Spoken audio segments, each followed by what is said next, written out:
Bueno, pues primero que nada, bienvenidos a todos. Es la última sesión del seminario, pero pues la vamos a ver con mucho gusto. Y bueno, el día de hoy tenemos de ponente a Gustavo González Ramos.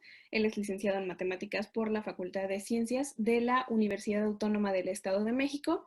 Es docente de asignatura, como sabemos, en la licenciatura de Matemáticas Aplicadas y Computación desde hace 3 años, dando materias como cálculo, álgebra y matemáticas discretas. Y su principal interés es la geometría hiperbólica. Como vemos, el título de su ponencia es El álgebra en la geometría. No olviden apagar sus micrófonos y cámaras para no interrumpir al ponente, y si tienen alguna duda, nos la pasan a Abby, al profesor Loyola o a mí para que se la pasemos al final al ponente. Y bueno, eso es todo y puedes comenzar.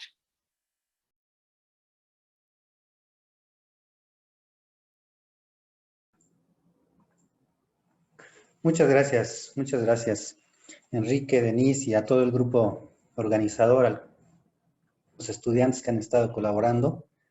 Les agradezco mucho la invitación y pues los felicito por este proyecto. Me parece que es un muy buen trabajo el que están haciendo. No recuerdo ya cuánto tiempo llevan, pero me parece que ha dado muy buenos resultados. Entonces, es éxito, ¿no? Adelante, continúen y y yo creo que a los estudiantes está siendo bastante agradable este seminario. Bueno, entonces vamos a hablar un poco de cuál es la relación, cuál es la conexión entre el álgebra y la geometría. Esta plática tiene la intención de pues, a aquellos estudiantes de primeros semestres que a lo mejor han visto un poco de ambas materias, de ambas áreas, álgebra y geometría, pero por separado, que a lo mejor no encuentran esa conexión o no hay todavía una idea clara de qué utilidad podría tener un concepto como el de grupo, que se ve en álgebra, un concepto como el de distancia, que se ve en cálculo. ¿Qué tipo de conexión tendrían estas ideas? Ese es el objetivo de esta charla, poder darle un poquito más de sentido a estos temas. Entonces, para empezar, me gustaría una pregunta más o menos sencilla, creo yo. ¿Cuántas figuras geométricas planas existen? ¿Cuántas figuras habrá planas? ¿Qué respuesta podríamos dar a esta Pues pregunta? no definidos, ese infinito, supongo. Infinito. ¿Qué? ¿Por qué infinito? Porque podemos seguir añadiendo lados infinitamente. Ok. Sí, muy bien, muchas gracias. Exactamente. En realidad la pregunta es un tanto ambigua, es un tanto difícil de contestar. ¿Por qué? Porque, como decía su compañero, pues, ¿qué figuras podría yo construir? Si le pongo 4 lados, 5 lados, 6 lados, ya son figuras diferentes, son iguales. ¿Sí? Entonces, en realidad esta es una pregunta un poco difícil. Para facilitar esta pregunta o para facilitar la respuesta, lo que tenemos que hacer es simplificar o especificar un poquito más de qué estamos hablando. ¿Sí? Por ejemplo, nos preguntamos sobre figuras cerradas, que posiblemente una línea recta puede ser una figura geométrica, ¿no? Si pensamos en figuras cerradas, dimensión 1, entonces a lo mejor ya podemos decir cuántas figuras hay. Podríamos decir, como decían hace ratito, depende de la cantidad de lados. Habría una infinidad. ¿Sí? Entonces vean que para responder se hizo uso de una función. Vean cómo ya desde aquí, esta pregunta nos las hacen en la primaria. Para responder tuvimos que utilizar una función. ¿Qué función fue la que utilizó su compañero para responder?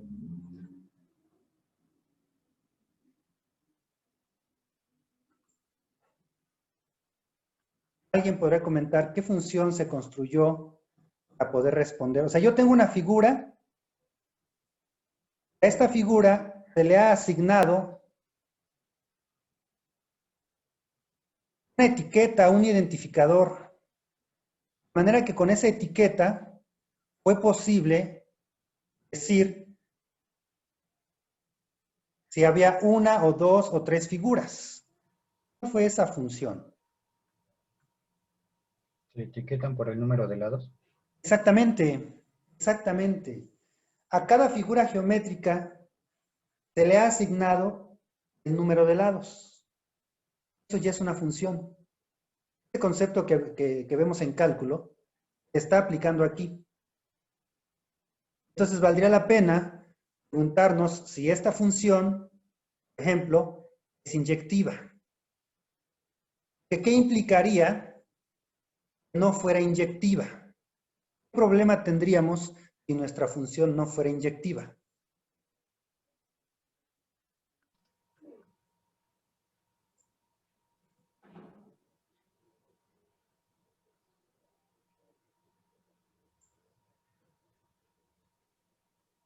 Bueno, quizás que habría más figuras de las que podemos contar. Sí, acuérdense que una función inyectiva es aquella en la que dos elementos distintos van a lugares distintos, tienen imágenes distintas. ¿Sí? Entonces, si mi función que estoy construyendo para mis figuras no es inyectiva, podría pasar que dos figuras diferentes tuvieran el mismo resultado. Entonces, esta identificación que estoy haciendo de las figuras con el número de lados ya no sería del todo correcta, porque estaría omitiendo aquellas figuras diferentes que están teniendo una misma etiqueta, un mismo número de lados. ¿Sí? Entonces, cuando uno construye una función, debe de tener cuidado en este tipo de cosas. Bien.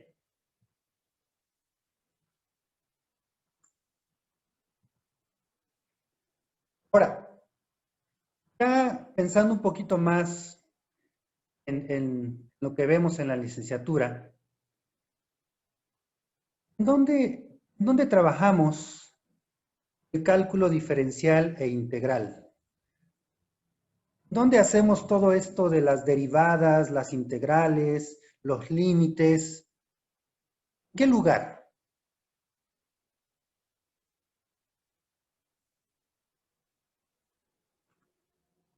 Sobre un plano.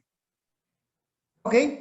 Sí, aquellos que ya llevaron a lo mejor cálculo vectorial, aquellos que ya llevaron cálculo 3, podrían coincidir con esta respuesta, sobre un plano. Aquellos que solo hemos llevado cálculo 1, cálculo 2, ¿en dónde trabajamos el cálculo? ¿En dónde desarrollamos esta área de las matemáticas? ¿En los reales? ¿En su conjunto de los reales? Exactamente, en los reales. ¿Sí? Bien, en los reales, en una recta, en la recta real. ¿Vale? Bien. Pero, ¿será que sí necesitamos a todo el conjunto de los reales para desarrollar el cálculo? ¿Se requiere de toda la recta real para poder hacer cálculo? De acuerdo a lo que han visto de estas áreas, ¿sí necesitas tener desde menos infinito hasta infinito para construir todo aquello que construiste, todo aquello que estudiaste? No, ¿Por qué no?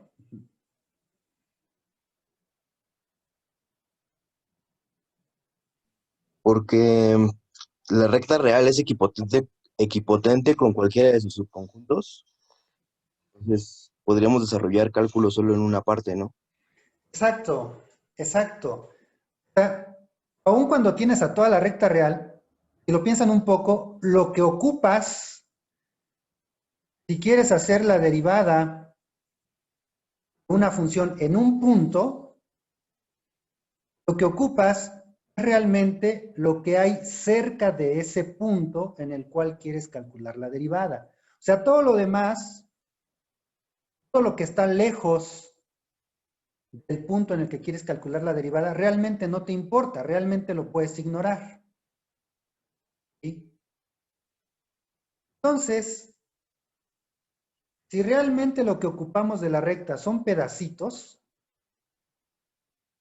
podemos preguntarnos en qué otros lugares, aparte de la recta real, podremos hacer cálculo. Necesitaríamos pedirle a esos otros lugares para que podamos hacer cálculo ahí también. No sé si me expliquen en la pregunta. Si yo requiriera de toda la recta para hacer cálculo, entonces no podría hacerlo en otro lado que no sea la recta real. Como acabamos de decir, solo requiero de un pedacito, la recta real. Entonces, ¿qué necesitaré en otro lugar que no sea la recta real para poder hacer ahí el cálculo diferencial o el cálculo integral?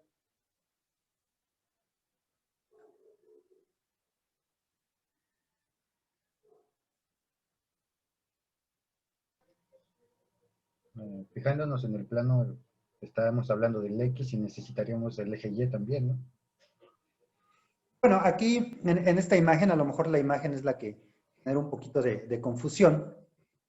Aquí la parte en la que estoy trabajando sería el eje horizontal, solamente el eje horizontal. Lo que pasa es que esta imagen es la que usualmente ocupamos cuando hablamos de la derivada o del límite de una función. Entonces, por eso la puse, la quise poner para hacer ese pequeño recordatorio, en el que dado un punto, está aquí marcado con una letra C, morado, dado un punto, te preocupas por lo que pase cerca de ese punto, ¿no? Donde ocupamos la famosa delta y la famosa epsilon, ¿no? Entonces, la parte del eje vertical, no me interesa ahorita mucho, solo me interesaría de este dibujito, la parte del eje horizontal, que es donde represento el estar cerca de mi punto C. Por lo tanto, bueno, pues lo que necesitaría de algún otro lugar en el cual yo quisiera hacer cálculo, pues es que en ese otro lugar también pudiera tener el mismo comportamiento que tengo en R para regiones pequeñas. ¿Sí? Lo que necesitaría para poder tener el cálculo en otro lugar que no sea la recta real es que en un punto el comportamiento o la apariencia sea la misma que la que tengo en la recta real. ¿Sale? Bien.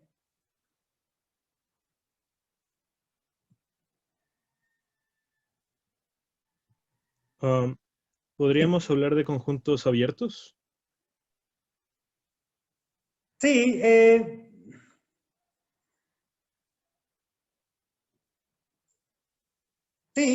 sí, podemos hablar de conjuntos abiertos, pero no lo quiero hacer, no meterme en esas complicaciones. Pero sí, tienes razón, el conjunto abierto sería eso que está alrededor de mi punto en el cual voy a hacer mi estudio, ¿no? Eso sería el conjunto abierto, y entonces lo que quisieras es que el otro lugar donde vas a hacer el cálculo, pues también tuviera conjuntos abiertos. Exactamente. ¿Vale? Muy bien. Bueno, pues ahora sí, lo que decían hace rato. En el cálculo vectorial, lo que pedimos, ¿qué necesitamos para hacer cálculo vectorial? ¿Necesitamos a todo Rn? ¿Necesitamos a todo R3, a todo R4 para hacer mi cálculo vectorial? La respuesta es muy parecida, ¿no? Solo necesitamos una porción SRN, para poder hablar de las derivadas parciales, de las integrales o de otro concepto que se define en cálculo vectorial. ¿Vale? No necesitamos de todo Rn. Por lo tanto, ¿qué vamos a pedir? A un lugar diferente a Rn en el cual queremos desarrollar el cálculo vectorial, pues que ese otro lugar también se comporte en regiones pequeñas como lo hace Rn. Como decía su compañero, que haya conjuntos abiertos también en ese otro lugar. ¿Okay? No sé si alguien tenga alguna pregunta de lo que de esto que he comentado, de cómo estoy tratando de entender qué es lo que realmente ocupo de R y de Rn a trabajar el cálculo, y rescatar eso que ocupo, hablar de un caso más general.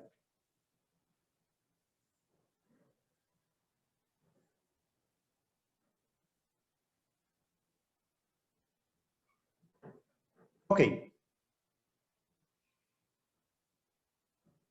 Ejemplo, un claro ejemplo de lo que quiero decir es la Tierra, ¿no? O sea, la Tierra realmente no es un plano. La Tierra, en cualquier punto en donde tú te pares, puedes decir que alrededor tuyo, cerca de ti, pareciera ser un plano, aunque en realidad para la Tierra no es un objeto plano. Pero gracias a que en cualquier punto de la Tierra, cerca, se parece a un plano, podemos hacer cálculo en este objeto. Esto es a lo que se le llama o se le suele denominar una variedad. ¿Qué es una n-variedad? Una n-variedad es un objeto que localmente se parece a Rn. Es decir, una uno-variedad es un objeto que localmente se parece a R, los reales. Una dos-variedad, como sería el caso de la Tierra, planeta Tierra, una dos-variedad es un objeto que localmente se parece a R2.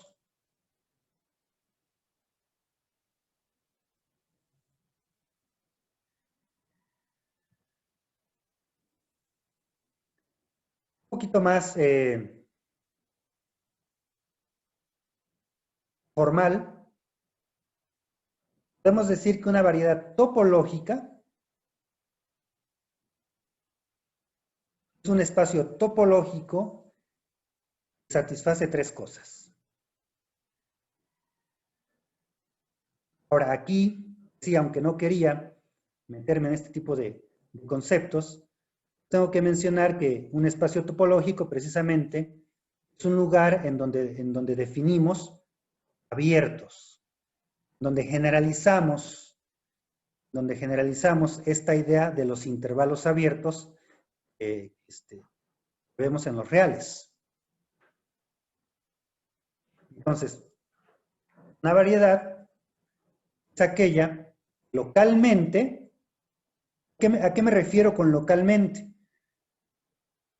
A que en pedacitos pequeños se parece a algún Rn, donde n es la dimensión de mi variedad.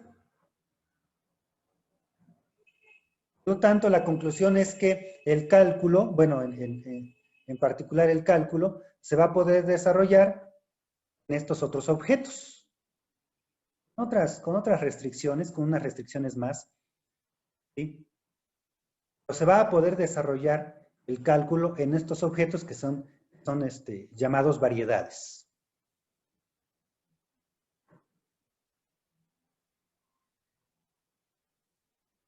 Ahora,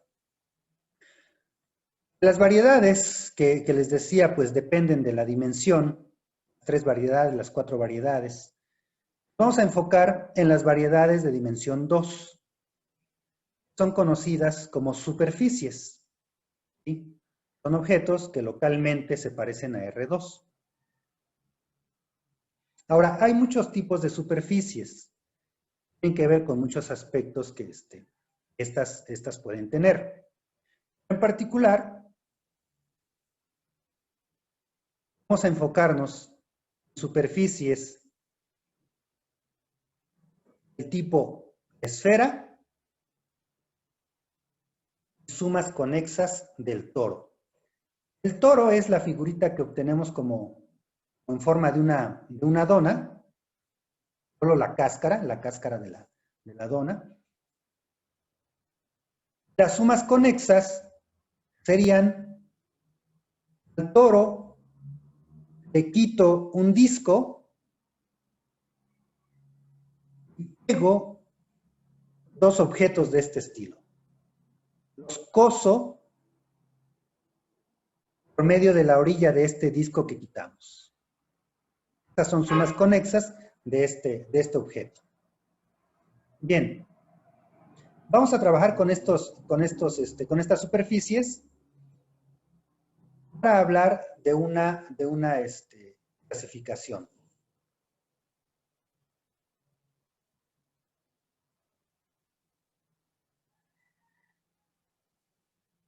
Ahora, ya que tengo una variedad,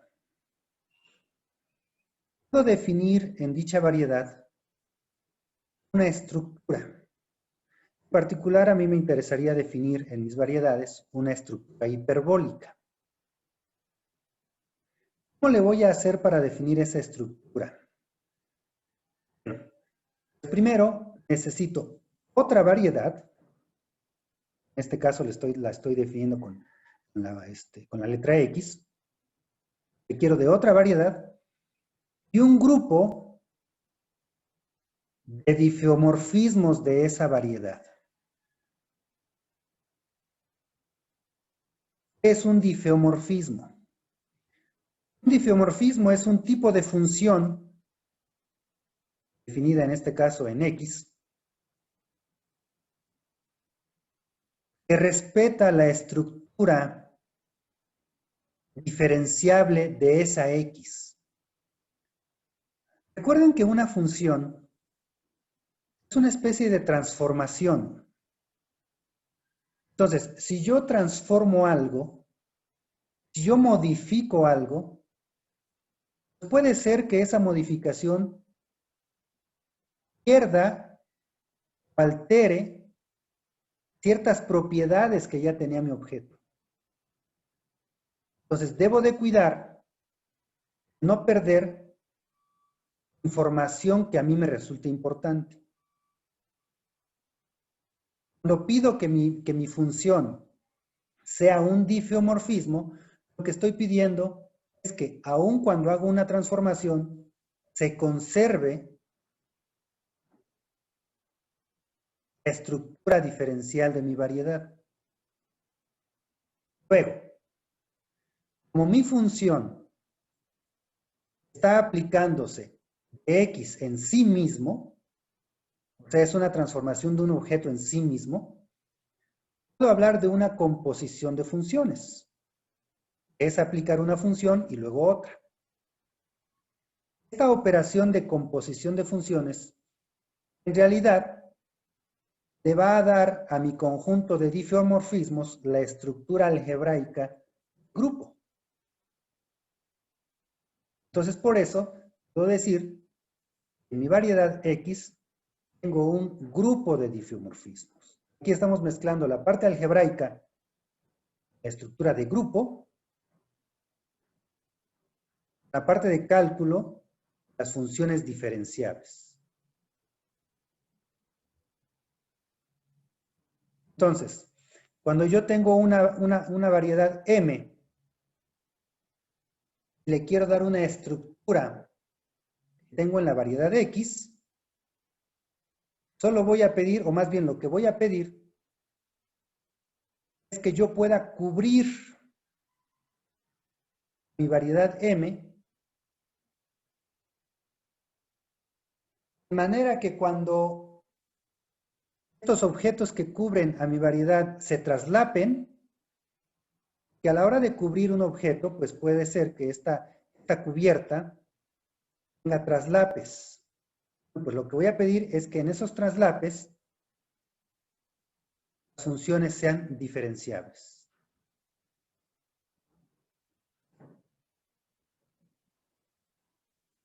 En particular, lo que a mí me interesa es dar una estructura hiperbólica a mi variedad. ¿Qué es una estructura hiperbólica? Es darle una manera de medir en mi variedad. ¿Sí? Había visto que en este seminario han tenido diferentes pláticas sobre geometría hiperbólica. Ya no quise profundizar mucho en esto.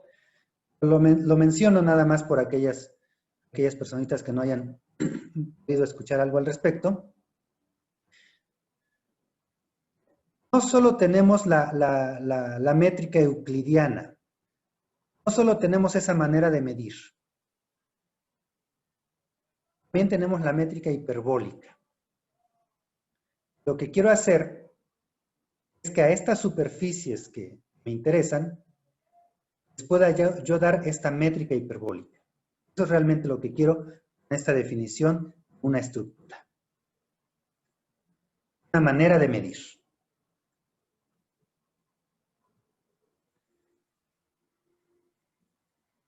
Entonces, para las superficies que a mí me interesan, van a ser las sumas conexas de toros. Vean aquí lo que tengo es un toro, una dona, les decía, y una suma conexa de dos toros. ¿Cómo se hizo esta suma conexa de dos toros?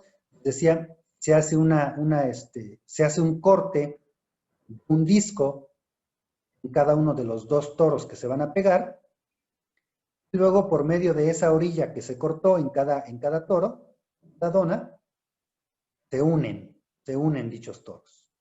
Lo que obtengo es una superficie que se conoce como una superficie de género 2. ¿Qué es el género? Pues lo podemos decir simplemente como los hoyitos que tiene mi superficie. El toro es una superficie de género 1, este otro dibujito es una superficie de género 2. ¿Qué me dice este resultado? A partir del género 2 en adelante, estas superficies van a tener una estructura hiperbólica. Es decir, voy a poder meter la métrica hiperbólica en estos objetos. No así en el toro. En la superficie de género 1 no puedo poner la estructura hiperbólica. En este caso lo que tengo es una estructura plana, no es otra cosa más que la métrica euclidiana usual.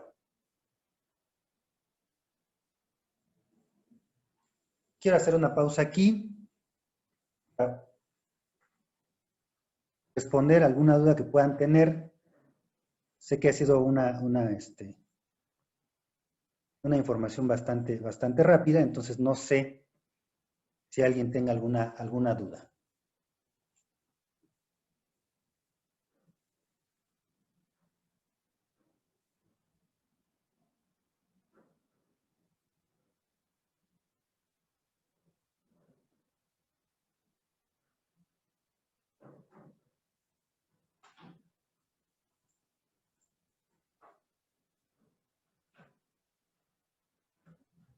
Sí, ok.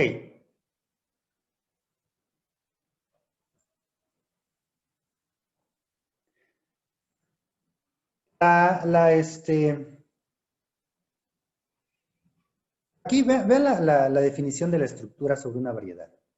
Es bastante general. Es bastante general.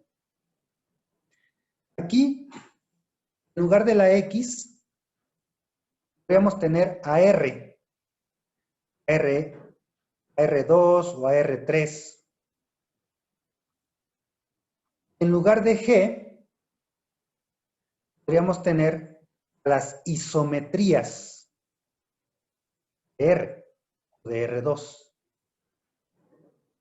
¿Por qué me preocupan ahorita las isometrías? ¿Qué son las isometrías? Bueno, pues son las funciones. Vean cómo todo depende del concepto fundamental de funciones. En particular, las isometrías son funciones que preservan la manera de medir. Repito, cuando uno tiene una función, debe de cuidar que esa función no modifique lo que a mí me interesa. Como ahorita lo que me interesa es la métrica, entonces yo le voy a pedir a mi función que sea una isometría. ¿Para qué? Para que no modifique mi manera de medir. ¿Vale? Entonces, en el conjunto de funciones que son isometrías, por ejemplo, de R2, en ese conjunto le adjudico, o más bien a ese conjunto le adjudico la operación de composición, significa aplicar una función seguida de otra, esto significa la composición, aplicar una función seguida de otra, y con esa operación tengo varias propiedades. Me gustaría aprovechar la presencia de algunos estudiantes, de los cuales puedo presumir, para que me mencionen estas propiedades. Se van a satisfacer. Por lo cual puedo hablar de que tengo la estructura de grupo.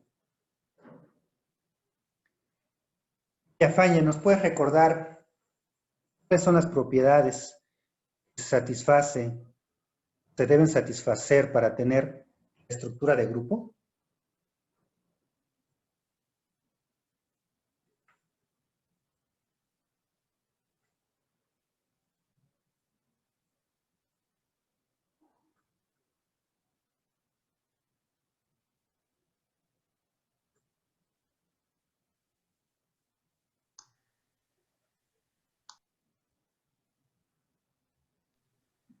Tiene una operación interna, ¿no? Pues perdón, solo escuché lo de la operación interna, no sé más. No escuché qué más.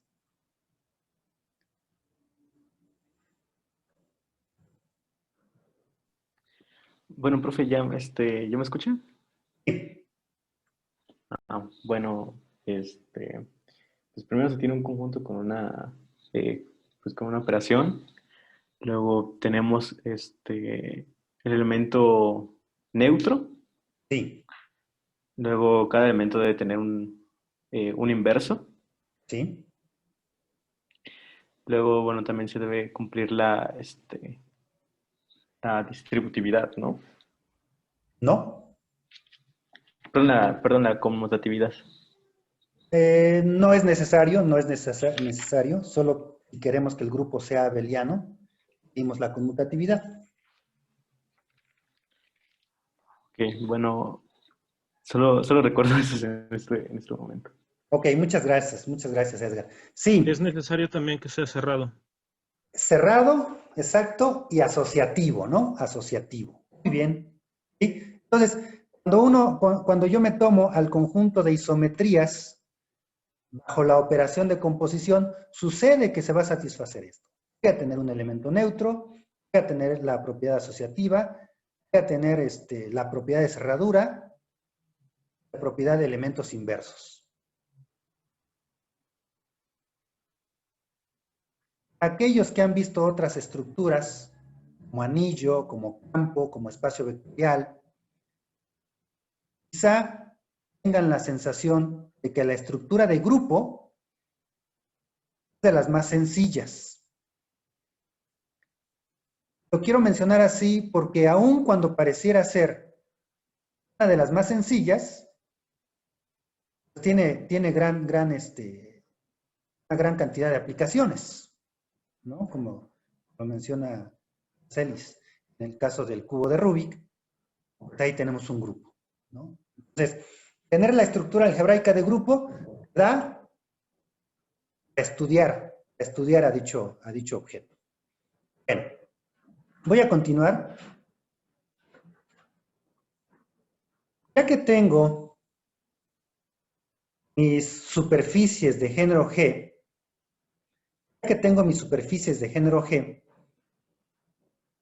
que sé, además, dichas superficies tienen una estructura hiperbólica, es decir, una manera de medir la métrica hiperbólica, la pregunta que se plantea, una de las preguntas que se plantean es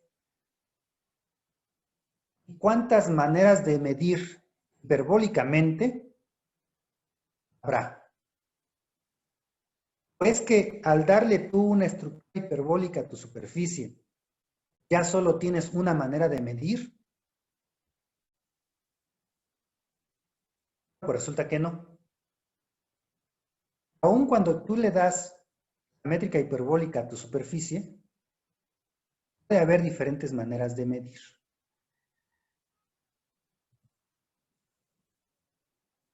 Vamos a ver. Para esto, quiero mencionar el siguiente resultado. Si tenemos una superficie de género G mayor o igual que 2, entonces a esta superficie la podemos cortar, la podemos separar utilizando, bueno, primero podemos utilizar lazos. ¿Qué son lazos? Son imágenes del círculo en mi superficie, son copias del círculo en mi superficie. Utilizando lazos, puedo cortar a mi superficie en porciones que asemejan a un pantalón. Usualmente así se les conoce, como una descomposición en pantalones de una superficie. ¿Por qué? Pues porque aquí, por ejemplo, esta imagen, podríamos hacer una pequeña deformación, ver que aquí tenemos las dos piernas de un pantalón, aquí estaría la parte de la cintura. Si hacemos una deformación de este objeto, tenemos esa representación. Hace que se le llame a esto una descomposición en pantalones de una superficie de género mayor o igual a 2. Entonces, es una gran ventaja a las superficies. ¿Por qué? Porque como tenemos aquí una métrica, entonces también, bajo ciertas condiciones y con un poco de cuidado, podemos lograr estas curvas o estos lazos por los cuales se hicieron los cortes sean curvas geodésicas. Es decir, curvas de que minimizan distancia. La geodésica, ¿cuál es una geodésica en R2? ¿Cuáles son las geodésicas en R2? Son curvas que minimizan la distancia. Con la métrica euclidiana. Exactamente, con la métrica euclidiana, perdón. La recta, ¿no? Entre dos puntos, la distancia más corta es una recta. Bueno, esas son las geodésicas. Ya en la métrica hiperbólica, también tengo geodésicas, y lo que digo es que estos lacitos que se usó para cortar mi superficie, se pueden pensar como geodésicas. Y en algún momento se pueden pensar como geodésicas. Bien. Con esto,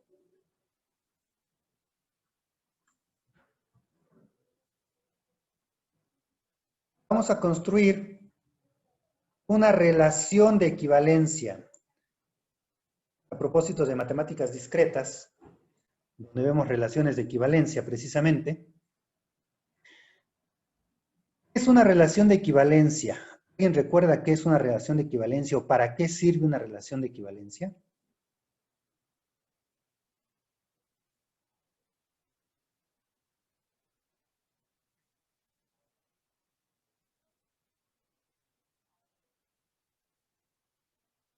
¿Cuál es la idea de hacer una relación de definir, perdón? ¿Cuál es la idea de definir una relación de equivalencia?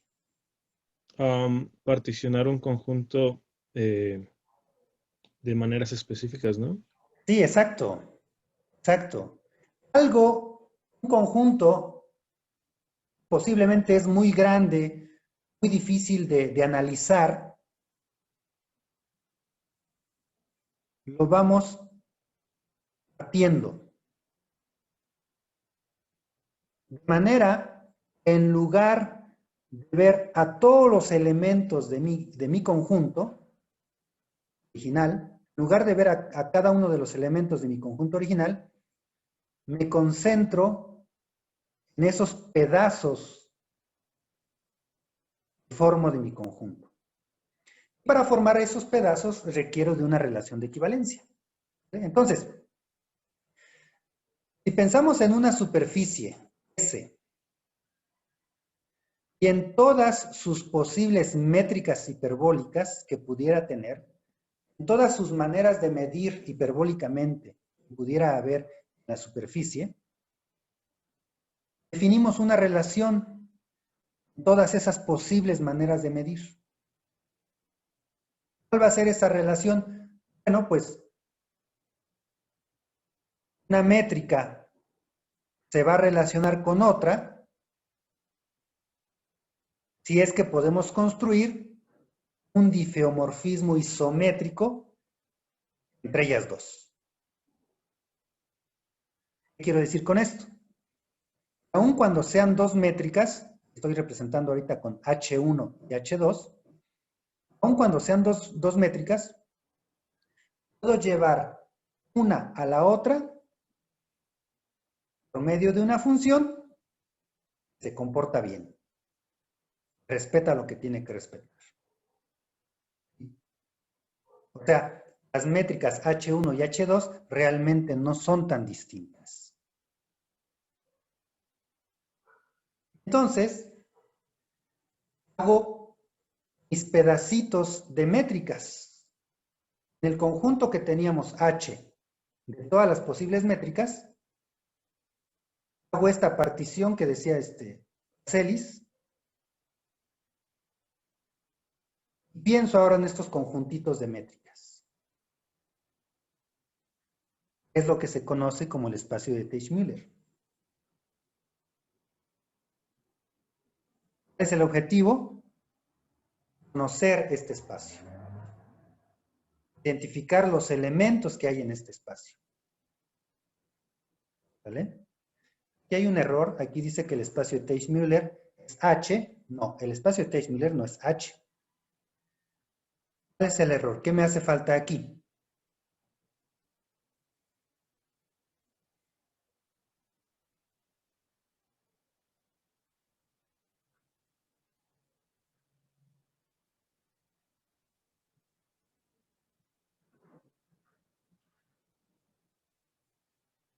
H son todas las posibles métricas. Pero el espacio de Teichmüller es lo que obtengo después de considerar la relación de equivalencia. Entonces lo que debo de poner aquí es H módulo la relación de equivalencia. ¿Sí? Los pedacitos que resultan después de considerar la relación de equivalencia. Eso es lo que sería el espacio. Muy bien.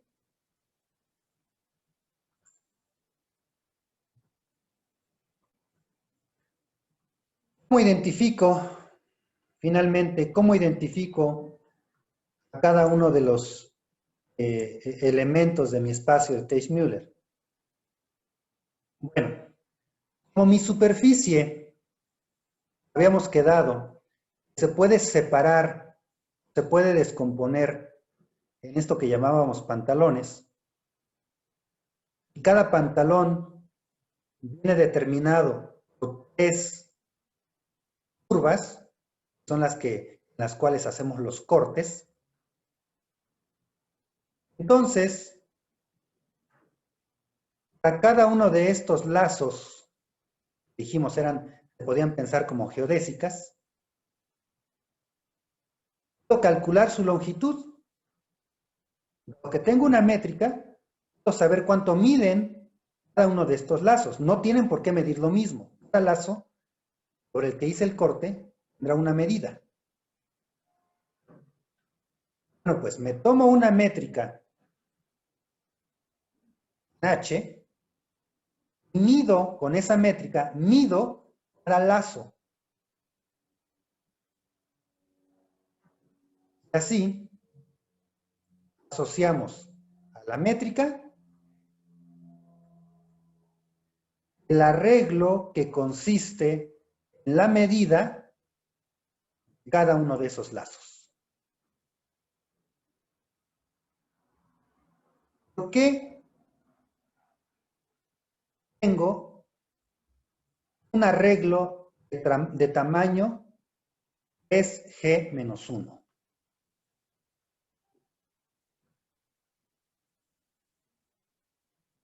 ¿Por qué la imagen de esta función, denotada aquí con la letra L mayúscula, está en R a la 3G-1?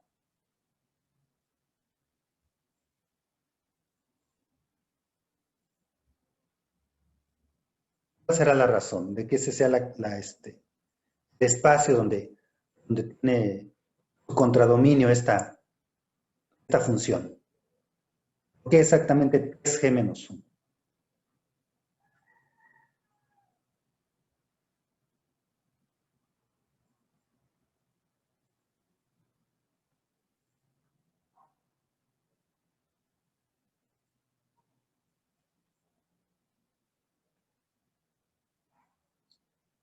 Bueno, si lo piensan un poco, es porque, como estamos descomponiendo a mi superficie, cada pedacito en la que se descompuso mi superficie viene con 3 lazos, con 3. Entonces, por eso tiene que ser una potencia múltiplo de 3. Que estoy asignando la medida, la longitud de estos lazos. Entonces, la cantidad de lazos que voy a obtener en mi superficie después de la descomposición va a ser un múltiplo de 3.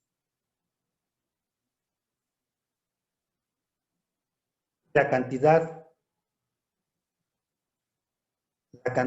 de pantalones tiene que ver con el género de mi superficie. Entre más hoyitos tenga la superficie, más pantalones voy a obtener.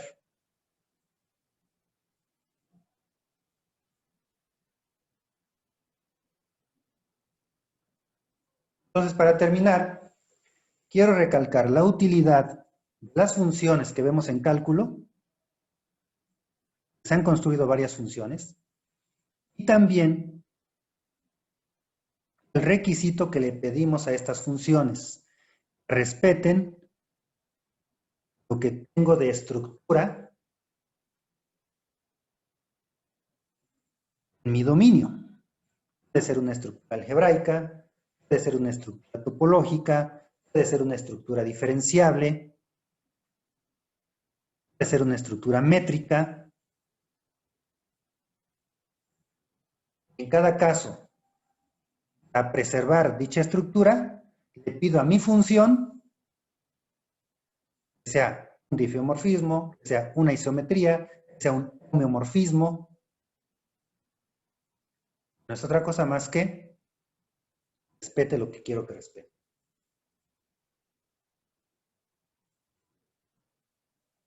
También quiero destacar o quiero enfatizar sobre la presencia de los grupos cuando yo tengo un conjunto. Cuando tengo un conjunto, casi de manera inmediata, me preocupo por ver si hay alguna operación, si esa operación satisface ciertas propiedades. Como la mayoría sabe, lo menos o de lo menos que podemos pedir es la estructura de grupo. Si nos ponemos un poco más exigentes, podemos pedir un anillo, podemos pedir un campo. Pues al ser más exigentes, eso va a ser más difícil de cumplir.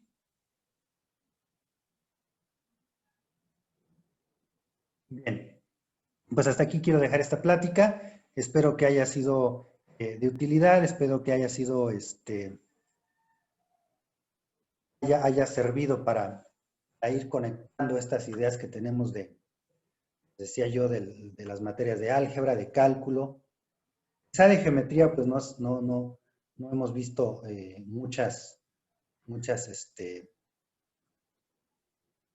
mucho material, pero pues lo podríamos trabajar en algún momento. Muchas gracias.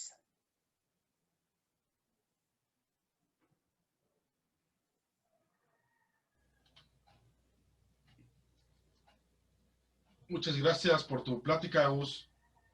¿Alguien tiene alguna pregunta? ¿Alguna duda? ¿Algo que le quiera preguntar al buen Gus?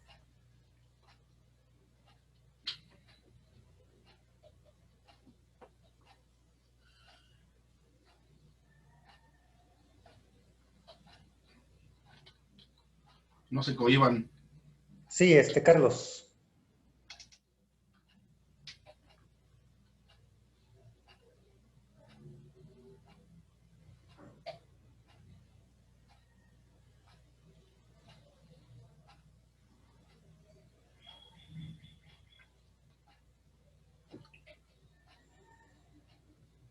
Puedes activar tu micrófono, Baselis, y pregúntale directamente. Bueno, sí. La pregunta iba enfocada a si todas las... Dado que existe una, digamos, posibilidad de establecer relaciones de equivalencia entre las métricas de las geometrías hiperbólicas, ¿se puede establecer relaciones de equivalencias con métricas de R y R2? Entre espacios diferentes, dices. Sí. En principio no. Sí, de bote pronto, diría que no. ¿Por qué? Bueno, pues porque ¿cómo se llama? La dimensión es diferente. Pero, disculpe, con métricas de R a otras métricas de R, o métricas de R2 a otras métricas de R2. Perdón, ok, pensé que de R a R2, ok, ya te entendí. Sí, podemos hacer exactamente lo mismo, la métrica de R, y va a resultar que todas son equivalentes. Ahí no hay ningún problema, todas son equivalentes. ¿Pasa lo mismo en R2? Sí. Sí.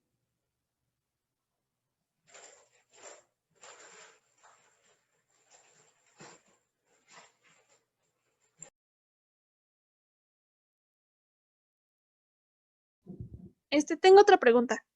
¿Por qué Sí. son importantes los espacios de Tecmoler? Porque te aclaran de cuántas maneras diferentes puedes estar viendo a tu objeto. Es decir, supuestamente tú ya tienes bien claro cuál es tu objeto de estudio, tu superficie, decirlo así. Por alguna razón le adjudicaste una métrica. Pero no sabías o no habías pensado que posiblemente hay diferentes maneras de medir, aún cuando supuestamente solo tienes la métrica hiperbólica, no sabes en cuál de todas las posibilidades estás.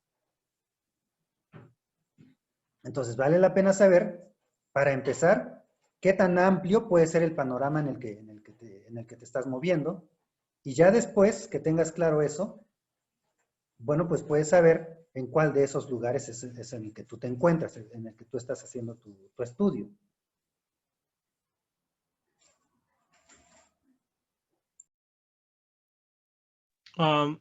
Los dichos pantalones son Sí, geodésicas de la geometría hiperbólica, ¿no? sí.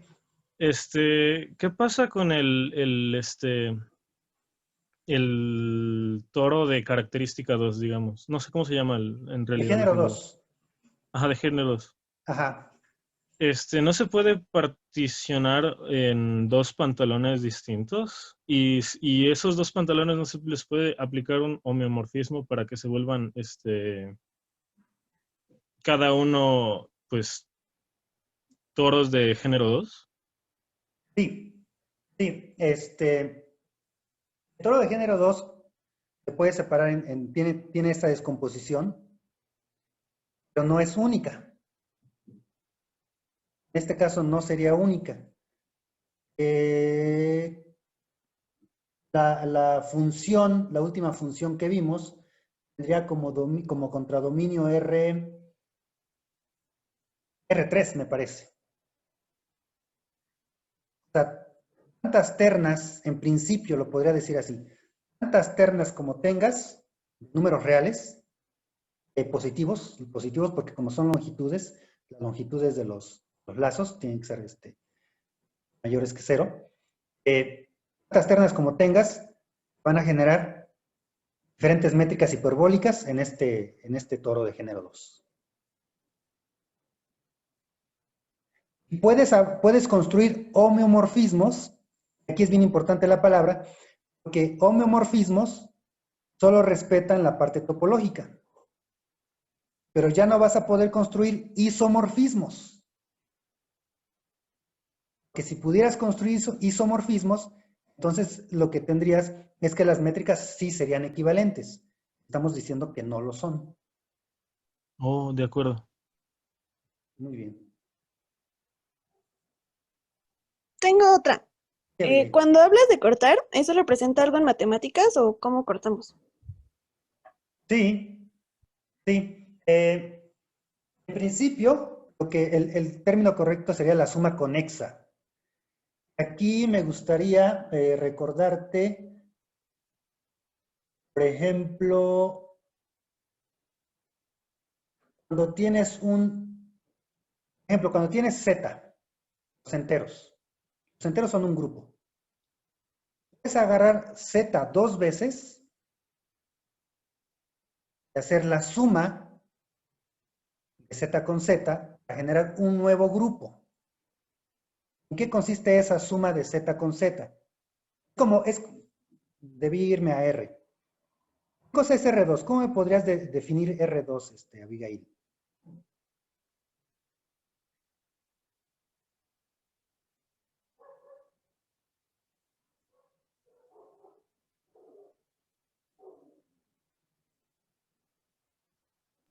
Pues como pares ordenados. Que se Eh, generan a partir de qué? pues a partir de R. Exactamente, se generan a partir de R. Entonces hay como un pegado de R con R. Un pegado algebraico, vamos a decirlo así. ¿Sale? Entonces, en el caso de este pegado, esta es una parte geométrica que hacemos en este caso. Ajá, es lo que dice Velázquez, es el producto cartesiano, pero ahorita lo quiero pensar, producto cartesiano de R con R, te da R2, ahorita lo quiero pensar como una especie de pegado algebraico de R con R. En el caso de las superficies, es un pegado geométrico. ¿Vale?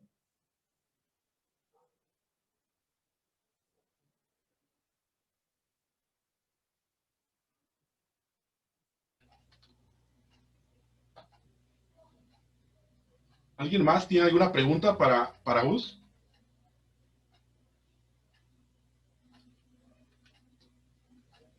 No. Ok. Pues te agradezco mucho tu plática, Gus. Muchas gracias por haberte animado a darnos una plática. ¿Desde cuándo quería yo que nos dieras una plática? Desde, creo que hace como un año te vengo correteando. Entonces, qué bueno que te hayas hecho el tiempo, porque yo sé que ahorita justo es cuando más andamos apretados de tiempo todos. Entonces, que te hayas hecho el tiempo de venirnos a platicar algo, de que los muchachos conozcan cómo se relacionan distintas áreas de la matemática y cómo con cositas que ellos ya saben de los primeros semestres o de la primera mitad de la carrera, pues puedan aprender mates un poquito más complicadas, ¿no? Entonces, muchas gracias por tu charla, Gus. Gracias a ustedes.